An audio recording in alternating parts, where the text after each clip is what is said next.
Welcome to our channel Telugu Prabha. నేను మీ journalist Yagnamurthy. Prabhas Maruthi combination లో వచ్చినటువంటి సినిమా ది రాజా సాబ్ జనవరి 9వ తేదీ విడుదలైంది. విడుదలైన వెంటనే ఆ సినిమాకి నెగటివ్ టాక్ అనేది బాగా స్ప్రెడ్ అయింది. చివరికి అది డిజాస్టర్ టాక్ గా స్థిరపడింది. సినిమా విడుదలైన రోజు అంటే ముందు రోజు ప్రీమియర్స్ పడ్డాయి. ఆ తర్వాత ఏదైతే రెగ్యులర్ రిలీజ్ ఉందో ఆ రోజు వాళ్ళు రియలైజ్ అయ్యారు మేకర్స్. అంతకుముందు ఈ సినిమా కోసం చిత్రీకరించినటువంటి ప్రభాస్ ఓల్డ్ గెటప్ కి సంబంధించినటువంటి ఒక ఎపిసోడ్ ని సినిమాలో పూర్తిగా తొలగించడం అనేది సినిమాకి నష్టం చేకూర్చింది అని చెప్పేసి వాళ్ళకి అర్థమైంది. సో ఆ రోజు రాత్రి నుంచి అంటే 9వ తేదీ రాత్రి షోల నుంచి ఆ ఎపిసోడ్ ని యాడ్ చేశారు. సో ఆ యాడ్ చేయటం వల్ల కొంత ఫుటేజ్ ని డిలీట్ చేయాల్సి వచ్చింది కంటెంట్ లో. అట్లా మొత్తానికి ఆ సినిమా 9వ తేదీ రాత్రి నుంచి ఓల్డ్ గెటప్ తో కూడినటువంటి ఒక రూఫ్ ఫైట్ తో పాటు ఆ సినిమా వచ్చింది. అయితే అప్పటికే టాక్ అనేది బాగా స్ప్రెడ్ అయిపోవటం ఇవాళ రోజుల్లో మనకు తెలుసు కదా, టాక్ అనేది క్షణాల వ్యవధిలో స్ప్రెడ్ అయిపోతుంది. ఈ టెక్నాలజీ యుగంలో వాట్సాప్ గ్రూపుల ద్వారా కానివ్వండి, సోషల్ మీడియా ద్వారా కానివ్వండి, సో ఒక టాక్ ఏదైనా సరే స్ప్రెడ్ కావాలంటే ఈ కాలంలో అత్యంత సునాయాసంగా జరిగే పని అని చెప్పేసి అందరికీ తెలుసు. సో అందుగురించే ది రాజా సాబ్ కి ఏదైతే ఆ టాక్ అనేది వచ్చిందో అది సినిమాకి తీవ్రమైనటువంటి నష్టాన్ని చేకూర్చిందని చెప్పేసి మనం అర్థం చేసుకోవచ్చు. మరి ఇప్పుడు 5 రోజులు పూర్తి అయిపోయాయి ఆ సినిమా వచ్చి. మరి ఇప్పటి వరకు కూడా ఆ సినిమా ఎంత షేర్ ని కలెక్ట్ చేసింది, దాని ప్రీ బిజినెస్ వాల్యూలో ఎంత పర్సంటేజ్ రికవరీ అయింది అనేటువంటి వివరాలు ఇప్పుడు మన దగ్గర ఉన్నాయి.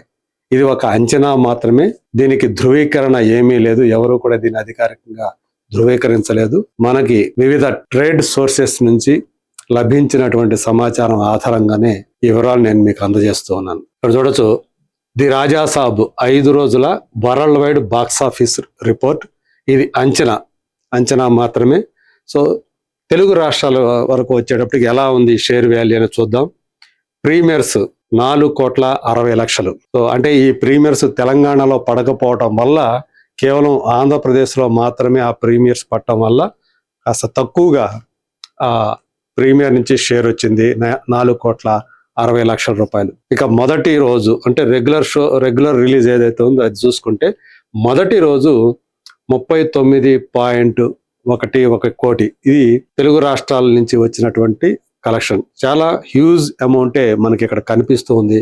అలాగే రెండో రోజు వచ్చేటప్పటికి 13,17,00,000 రూపాయల షేర్ వచ్చింది. మూడో రోజు 8,62,00,000 రూపాయలు వచ్చింది. అంటే సింగిల్ డిజిట్ కి పడిపోయింది ఇక్కడ. తర్వాత 4వ రోజు వచ్చేటప్పటికి 2.53 crores మాత్రమే షేర్ వచ్చింది. అంటే ఏ స్థాయిలో పడిపోయిందో ఆ గ్రాఫ్ అనేది మనకు కనిపిస్తూ ఉంది. ఆక్యుపెన్సీ రేటు పడిపోవటం వల్ల కలెక్షన్ బాగా ఎఫెక్ట్ అవడం కనిపిస్తుంది. ఇక 5వ రోజు అంటే నిన్న మంగళవారం వచ్చినటువంటి షేరు కేవలం 1,80,00,000 రూపాయలు మాత్రమే. ఇది మొత్తం తెలుగు రాష్ట్రాల్లో వచ్చినటువంటి 5 రోజులకి వచ్చినటువంటి ప్రీమియర్స్ తో కలుపుకొని షేర్ ఇది. సో అంటే టోటల్ వచ్చి 69,83,00,000 రూపాయల షేరు తెలుగు రాష్ట్రాల నుంచి వచ్చింది. సో ఇందులో ఆంధ్ర వాటా వచ్చి, అంటే ఆంధ్ర అంటే కోస్తా ఆంధ్ర, ఉత్తరాంధ్ర కలుపుకొని నెల్లూరు నుంచి విజయనగరం వరకు ఉన్నటువంటి ఏరియా. సో దానికి వచ్చింది 32,63,00,000 రూపాయలు వచ్చింది ఈ 5 రోజులకు గాను. ఇక తెలంగాణలో వచ్చింది 28 కోట్ల రూపాయలు. అక్కడ గనక ప్రీమియర్స్ గనక పడినట్లయితే ఈ వాల్యూ ఇంకా పెరిగి ఉండేది.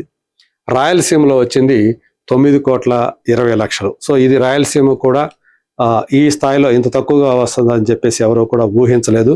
సో ఎక్స్పెక్ట్ చేసిన దానికంటే కూడా చాలా తక్కువగా రాయలసీమ నుంచి వచ్చింది. ఇక రెస్ట్ ఆఫ్ ఇండియా మిగతా సౌత్ స్టేట్స్ ఏవైతే ఉన్నాయో, తమిళనాడు, కర్ణాటక, కేరళ. కర్ణాటక చాలా మిగతా 2 రాష్ట్రాలతో పోల్చుకుంటే, తమిళనాడు, కేరళతో పోల్చుకుంటే కర్ణాటక వాటా చాలా ఎక్కువగానే ఉంది. అలాగే మిగతా హిందీ బెల్ట్లు ఇవన్నీ కలుపుకుంటే వచ్చింది 19,45,00,000 రూపాయలు. ఓవర్సీస్ లో వచ్చింది 16,75,00,000 రూపాయలు. అంటే ఓవర్సీస్ కంటే రెస్ట్ ఆఫ్ ఇండియా ఇక్కడ ఎక్కువగా కనిపిస్తూ ఉండటం ఇక్కడ విశేషంగా చెప్పుకోవాలి. కర్ణాటక నుంచి అక్కడే 7 crores పైనే షేర్ వచ్చింది, అందువల్ల ఆ రేంజ్ కనిపిస్తూ ఉంది. ఇక ప్రపంచవ్యాప్తంగా చూసినప్పుడు ఇది మొత్తం కలిపితే క్యూములేట్ చేసి, అంటే 2 తెలుగు రాష్ట్రాలు, రెస్ట్ ఆఫ్ ఇండియా, ఓవర్సీస్ మొత్తం కలుపుకుంటే ప్రపంచవ్యాప్తంగా వచ్చిన షేర్ వాల్యూ 106,03,00,000 అని చెప్పేసి మనకు తెలుస్తోంది. అదే గ్రాస్ పరంగా చూసుకుంటే 175,10,00,000.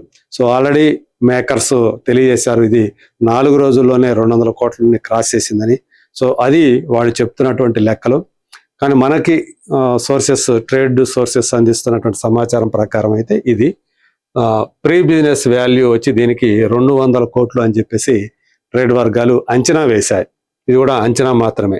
అంటే ఈ 207 కోట్లకు గాను ఇప్పటికి వచ్చింది 106 కోట్ల చిల్లర మాత్రమే. అంటే ఇంకా 101 కోటి రావాల్సి ఉంది. సో రికవరీ శాతం వచ్చేసి 51.22% అని చెప్పేసి తెలుస్తోంది. ఇది మొత్తంగా మనకి ఇప్పుడు ది రాజా సాబ్కు సంబంధించినటువంటి కలెక్షన్, 5 రోజుల కలెక్షను. సో తెలుగు రాష్ట్రాల్లో ఎంత షేర్ వచ్చింది, మిగతా రాష్ట్రాల్లో అలాగే హిందీ బెల్ట్ లో ఎంత షేర్ వచ్చింది, ఓవర్సీస్ లో ఎంత షేర్ వచ్చింది, ఇదంతా కూడా ఇప్పుడు ఈ వివరాలన్నీ కూడా మన దగ్గర ఉన్నాయి. రోజువారీగా ఏ రోజు ఎంత షేర్ వచ్చిందో కూడా సో మన దగ్గర ఈ గణాంకాలన్నీ తెలియజేస్తూ ఉన్నాయి. సో ఇంకా 49% వరకు కూడా ఆ రికవరీ అనేది కావాల్సి ఉంది. మరి అది అవుతుందా అంటే నేను ప్రత్యేకించి చెప్పక్కర్లేదు, అది దాదాపు అసాధ్యమైనటువంటి విషయం. కాకపోతే ఆ లాస్ అనేది ఏ మేరకు తగ్గుతుంది అనేదే ఇప్పుడు రాబోయే రోజుల్లో మనకి కలెక్షన్ ట్రెండ్, ఆక్యుపెన్సీ ట్రెండ్ మీద ఆధారపడి ఉంటుంది. సో ప్రస్తుతానికి చూసుకుంటే మార్కెట్లో వేరే వేరే సినిమాలు కూడా అందుబాటులో ఉన్నాయి. మనశంకర వరప్రసాద్ గారు బాక్స్ ఆఫీస్ వద్ద హవా కొనసాగిస్తుంది.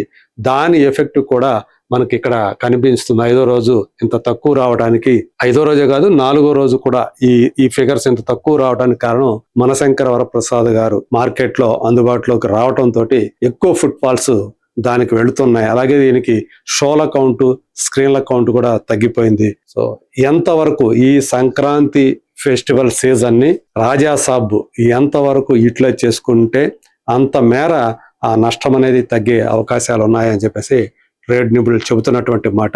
మనం చూద్దాం, సంక్రాంతి సీజన్ పూర్తయ్యే సమయానికి రాజా సాబ్ సో షేర్ మిగతా ఎంత రాబట్టగలుగుతాడు, ఎంత కొలగొట్టగలుగుతాడు, దాన్ని బట్టి ఒక అంచనాకి మనం రావచ్చు.